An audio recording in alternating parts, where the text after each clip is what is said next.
Dear student, मैं पिछले music class में कर्ण के बारे में आपको बताया था। कर्ण क्या चीज होता है? तो कर्ण जो होता है वो सूक्ष्म स्वर है, अर्थात किसी स्वर के तिनके के तरह प्रयोग जब हम करते हैं तो उसको हम कर्ण स्वर बोलते हैं। कर्ण स्वर को स्पर्श स्वर भी कहा जाता है, इंग्लिश में इसे ग्रेस नोट। तो मैं बताया था कि दो तरह के कर्ण स्वर होते हैं, एक पूर्व लग्न कर्ण और अनुलग्न कर्ण। जो पूर्व लग्न कर्ण जो होते हैं ये स्वर के पहले लगाए जाते हैं। यानी मान लीजिए कि अगर मैं ग स्वर को गाता या बजाता हूं तो ग स्वर के पहले कौन सा स्वर है? रे। तो रे को हम इसको लेफ्ट साइड में पहले प्रयोग करते हैं, यानी रे स्वर लेते हुए तब हम मूल स्वर ग पे जाएंगे। तो ये पूर्व लग्न कर्ण हुआ। और अनुलग्न कर्ण जो होता है स्वर के बाद में प्रयोग करते हैं, यानी अगर मैं ग स्वर को गाता या बजाता हूं तो इस ग स्वर के बाद का स्वर म है, इसको म के ऊपर बाईं साइड में लिखते हैं। यानी म स्वर को लेते हुए हम मुख्य स्वर ग पे आते हैं, इसी को कर्ण स्वर कहा जाता है। ये बाकी मैं पिछले वीडियो में कर्ण के बारे में बता दिया था। इसके बाद हम चलते हैं, जो अगला डिफिनेशन है मीड़ के बारे में। मीड़, मीड़ क्या चीज है? मीड़, तो मीड़ जो होता है कि किसी एक स्वर से दूसरे स्वर पर आवाज को बिना खंडित किए हुए जब हम जाते हैं तो उसको मीड़ कहते हैं। जैसे हम सा से जब हम प पे डायरेक्ट जाते हैं, सा के बाद अगर हम प स्वर पे जाते हैं, इसके बीच का स्वर रे और ग है, तो ये रे और ग स्वर को लेते हुए तब हम प पे जाएंगे।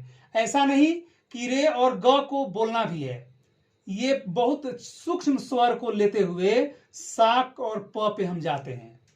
तो इसको लिखने के लिए, मीड़ को लिखने के लिए अगर हम सा और प पे मीड़ करते हैं तो इसको अर्धचंद्राकार में ऐसे घेरते हैं, इसको अर्धचंद्राकार में ऐसे उल्टा घेर देते हैं, तो इसी को हम मीड़ कहते हैं।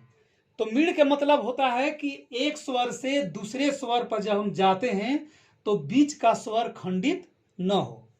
ये बजाने और गाने दोनों में क्रियाएं ये होती है। इसके बाद हम आते हैं खटका। अगला जो टॉपिक है खटका। खटका क्या चीज है? खटका या मुर्की, ये दो चीज होते हैं। तो खटका का साधारण अर्थ होता है कि एक प्राचीन गमक का ही प्रकार है, लेकिन बहुत तेजी गति से जब हम चार या चार से अधिक स्वर को लेते हैं, कि जब हम चार या चार से अधिक स्वरों के गोलाई बनाकर द्रुत लय में, फास्ट लय में लेते हैं, तो इसी को हम खटका कहते हैं।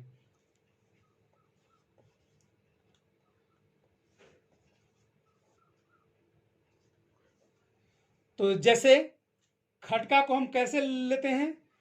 प स्वर हम मुख्य स्वर को मानते हैं, जिसे प स्वर है, तो प स्वर पर अगर खटका देना है तो पहले प स्वर के जो आगे का स्वर है ध को हम बोलेंगे, और ध के बाद पुनः हम प पे आएंगे, और प से फिर पहले का स्वर कौन कौन सा है? म है।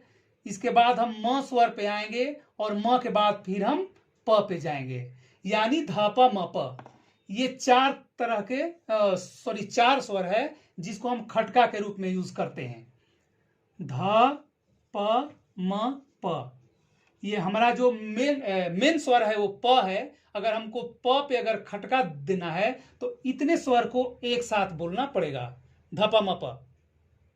तो खटका को लिखने के लिए हम स्वरलिपि पत्ती में इस तरह लिखते हैं। मान लीजिए हमको प पे खटका लेना है तो प ऐसे लिख के और इसको ब्रैकेट में कर देते हैं।